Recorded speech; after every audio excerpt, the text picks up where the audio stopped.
ठीक है ना। तो चलिए देख लेते हैं। तो आप लोगों को अगर वीडियो अच्छी लगे तो लाइक ज़रूर कर दिया करें, इससे हमें थोड़ा सा मोटिवेशन मिल जाता है कि आपको वीडियो थोड़ी सी अच्छी लगी है, तो हम और भी अच्छा वीडियो लाने की पूरा कोशिश करते हैं। तो इसलिए आप लोग ज़रूर से ज़रूर लाइक कर दिया करें, ठीक है ना, वीडियो को।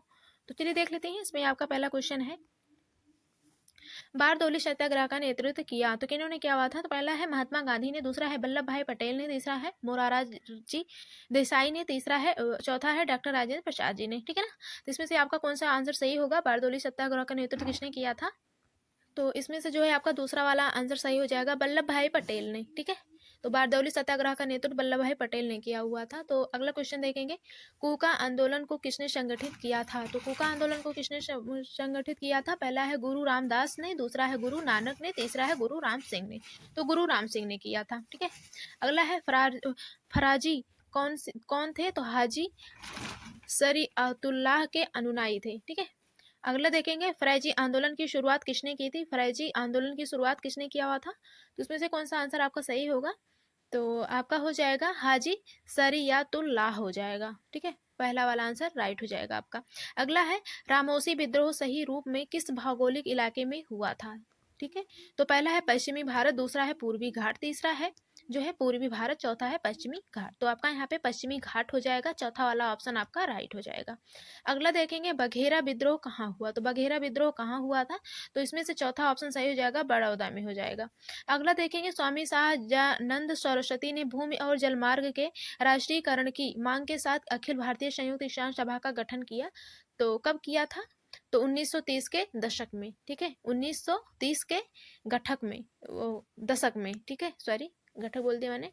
अगला देखेंगे, नील विद्रोह कहाँ हुआ था? नील विद्रोह कहाँ हुआ था? पहला है उड़ीसा में, दूसरा है उत्तर प्रदेश, तीसरा है बंगाल, चौथा है महाराष्ट्र। तो बंगाल में हुआ था नील विद्रोह, ठीक है।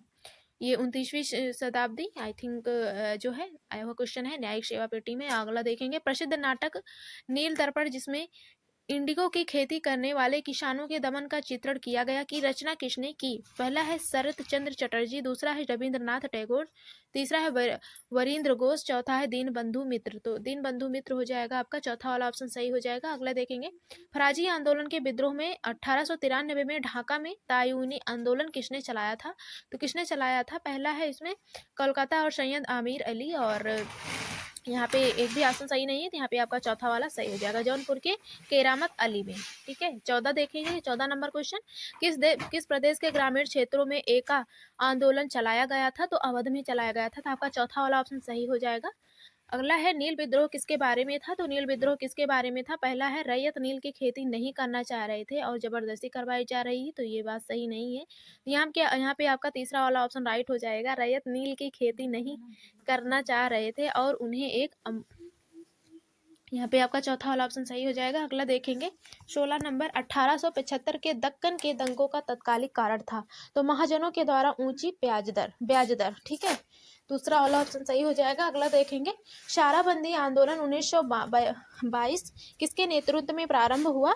तो ये सरदार वल्लभ भाई पटेल के नेतृत्व में प्रारंभ हुआ था। अगला देखेंगे, यहाँ पे आपका अगला क्वेश्चन है, 1936 में लखनऊ में अखिल भारतीय किसान सभा का प्रथम अध्यक्ष किसे चुना गया था? तो किसे चुना गया था? यहाँ पे आपका हो जाएगा स्वामी शाहजानंद सरस्वती हो जाएगा। तीसरा वाला ऑप्शन सही हो जाएगा। अगला देखेंगे, पंजाब भूमि हस्तांतरण अधिनियम कब पारित किया गया? तो कब पारित किया गया था? तो इसमें से कौन सी डेट होगी आपकी? हो जाएगा आपका 1900, ठीक है। अगला देखेंगे, बंगाल और बिहार में भूमि पर किराएदारों के अधिकार को बंगाल किराएदारी अधिनियम द्वारा कब स्वीकार किया गया? तो पहला है 1868, दूसरा है 1881, तीसरा 1885, चौथा है 1893 में। तो इसमें से आपका तीसरा वाला ऑप्शन सही होगा, 1885 हो जाएगा। अगला देखेंगे, अखिल भारतीय किसान सभा के प्रथम सत्र की अध्यक्षता किसने की थी? पहला है स्वामी शाहजानंद और दूसरा है इंदुलाल याज्ञिक। तो यहाँ पे आपका पहला ऑप्शन राइट हो जाएगा। अगला देखेंगे, अखिल भारतीय किसान महासभा सर्वप्रथम कहाँ आयोजित की गई? तो पहला है कोलकाता, दूसरा है मद्रास, तीसरा है लखनऊ। तो लखनऊ हो जाएगा आपका 1936 में।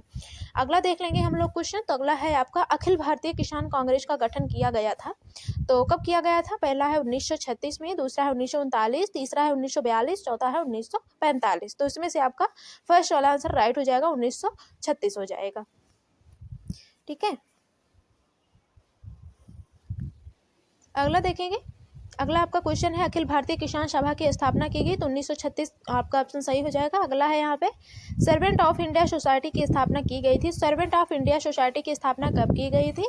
पहला है गोपाल, आई थिंक किसने किया हुआ था, तो पहला है गोपाल कृष्ण गोखले ने, तो यही वाला ऑप्शन आपका राइट हो जाएगा। अगला देखेंगे, देवांगा आंदोलन सन 1946 ईस्वी में बंगाल में आरंभ हुआ। मुस्लिम लीग के नेतृत्व में, किसान सभा के नेतृत्व में, भारतीय राष्ट्रीय कांग्रेस के नेतृत्व, श्रमिक संघ के नेतृत्व में, और पांचवें में उपरोक्त में से कोई नहीं या उपरोक्त में से एक से अधिक। तो यहाँ पे आपका दूसरा वाला ऑप्शन सही होगा, किसान सभा के नेतृत्व में हो जाएगा, दूसरा वाला ऑप्शन राइट हो जाएगा। अगला देखेंगे, आदिवासी विद्रोह, छोटा नागपुर जनजाति विद्रोह कब हुआ था? तो छोटा नागपुर जनजाति विद्रोह कब हुआ था? पहला है आपका यहाँ पे 1807 से 1808, दूसरा है 1920, तीसरा है 1958 से 59, तो यहाँ पे आपके दूसरा सही होगा, 1920 हो जाएगा। अगला है उलगुलान विद्रोह किससे जुड़ा था? उलगुलान विद्रोह जो है किससे जुड़ा हुआ था? तो पहला है संथाल से, दूसरा है कच्छा नागा से, और दूसरा है कोल, और चौथा है बिरसा मुंडा से। तो यहाँ पे जो ये क्वेश्चन है आपके बीपीएससी टीआरई सेकंड में आया हुआ क्वेश्चन है, ये बहुत इंपॉर्टेंट है, तो इसलिए आप लोग ध्यान रखिएगा, आपके एग्जाम में पूछा जा सकता है। तो यहाँ पे आपका चौथा वाला ऑप्शन सही हो जाएगा, बिरसा मुंडा हो जाएगा, ठीक है ना।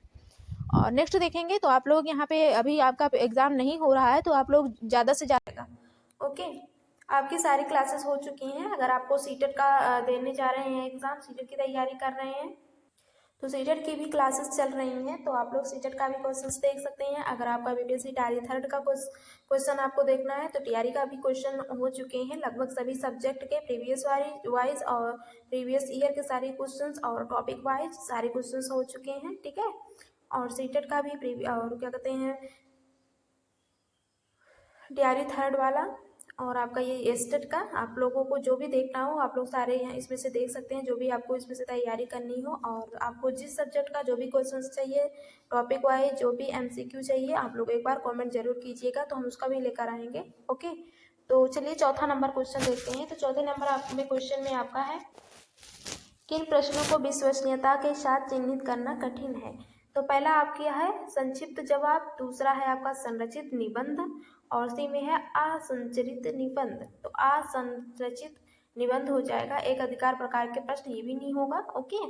और पांचवा नंबर क्वेश्चन है आपका, शैक्षणिक संस्थान एक है। तो शैक्षणिक संस्थान एक क्या है? परिवार है, समुदाय है, या संगठन या सामाजिक संस्था।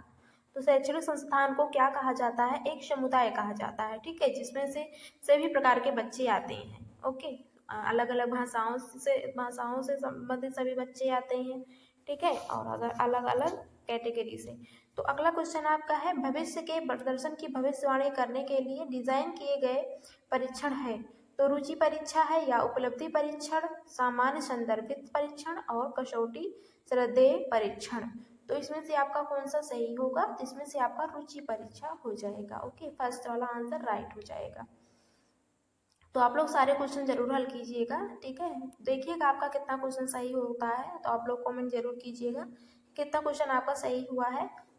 तो अगला क्वेश्चन आपका है, यदि परीक्षण में प्रश्न का नमूना पर्याप्त रूप से बड़ा है तो परीक्षण की गुणवत्ता क्या होगी?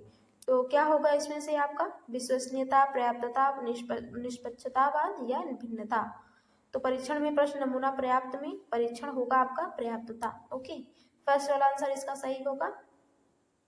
तो आपको जिस भी सब्जेक्ट का क्वेश्चन चाहिए, एमसीक्यू क्वेश्चंस चाहिए, तो आप लोग कमेंट जरूर कीजिएगा, तो सब्जेक्ट का भी हम लेकर आएंगे, ओके। तो आठवां नंबर क्वेश्चन है आपका है, एक सफल शिक्षक वही है जो है, एक काफी और प्रतिक्रियाशील है, बी आपका निष्क्रिय और सक्रिय रूप से रहता है, और सहनशील और प्रभुत्वशील, या दयालु और अनुशासन प्रिय। तो ये तो होगा नहीं आपका कि दयालु हो और अनुशासन प्रिय हो। तो सफल शिक्षक आपका यहाँ पे चौथा नंबर हो जाएगा। तो आपका यहाँ पे 9 नंबर क्वेश्चन हो जाएगा, एक शिक्षक तभी सफल होता है जब वह एक पहुंच योग्य हो, या 100% परिणाम देता हो, या अपने विषय को भली भांति जानता हो, या प्रतिष्ठित पत्रिकाओं में पत्र प्रकाशित करता हो। तो अगर 100% परिणाम देता हो तो ये तो अच्छा सफल शिक्षक का ये गुण नहीं होगा, तो आपका सी वाला यहाँ पे राइट हो जाएगा, अपने विषय को भली भांति जानता हो, ठीक है।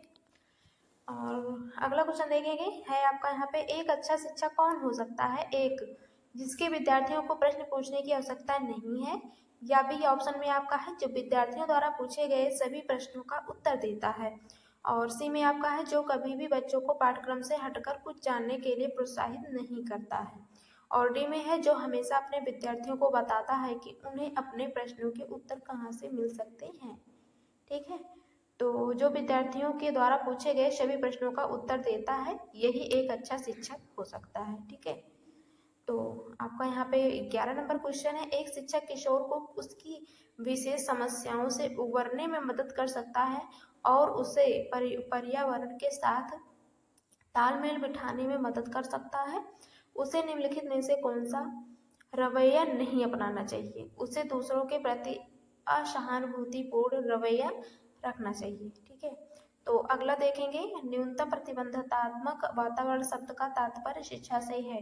किस शिक्षा से है? प्रतिभाशाली, और बी में आपका है मंद, और सी में आपका है विकलांग, और डी में आपका है प्रारंभिक बचपन के युवा।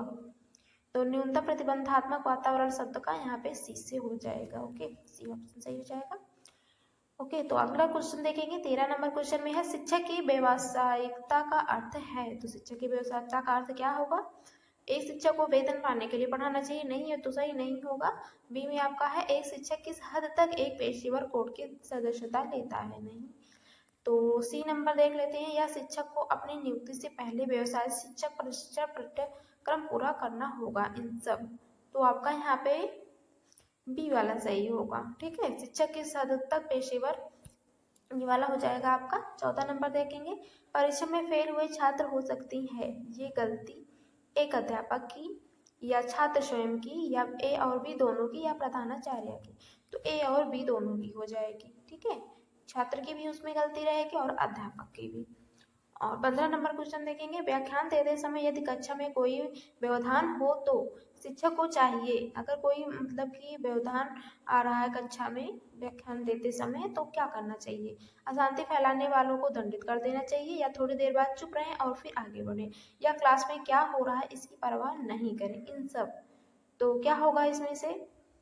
तो आपका इसमें से बी वाला सही होगा, थोड़ी देर चुप रहें और फिर आगे बढ़ें। ठीक है, अगला देखेंगे 16 नंबर क्वेश्चन, निम्नलिखित में से किसे शिक्षण में सबसे महत्वपूर्ण कार्य कहा जा सकता है?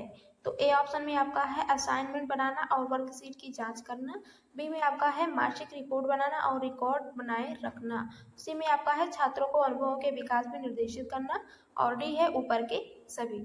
तो निम्नलिखित में से इसमें कहा है शिक्षण में सबसे महत्वपूर्ण कार्य हो सकता है, कहा जा सकता है। तो सबसे महत्वपूर्ण इसमें से कार्य कौन सा होगा कि छात्रों को अनुभवों के विकास में निर्देशित करना, यही सबसे सही हो सकता है महत्वपूर्ण कार्य। ओके, नेक्स्ट देखेंगे, निम्नलिखित में से कौन सी भाषा प्राथमिक स्तर पर शिक्षा का सर्वोत्तम माध्यम हो सकती है? तो पहला आपका है मातृभाषा, और बी है क्षेत्रीय भाषा, और सी आपका रहा है राष्ट्रीय भाषा हिंदी, और डी है अंतरराष्ट्रीय भाषा अंग्रेजी।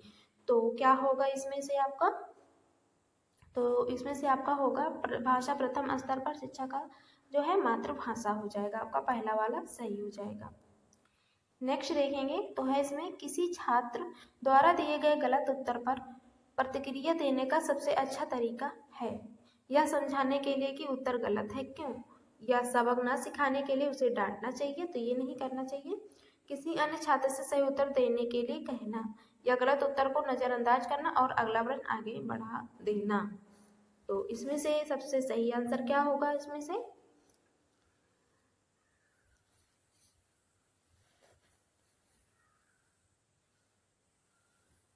तो आपका होगा इसमें पहला वाला, यह समझाने के लिए कि उत्तर गलत क्यों है। ओके, अगला देखेंगे, एक शोधकर्ता भारत में कांग्रेस फर्स्ट के भविष्य का अध्ययन करना चाहता है और अध्ययन के लिए उसके लिए कौन सा उपकरण सबसे उपयुक्त है? तो पहला आपका है साक्षात्कार, बी है अनुसूची, और सी है दर्जा पैमाने, और डी है प्रभावशाली। तो इसमें सबसे अच्छा तरीका कौन सा होगा अध्ययन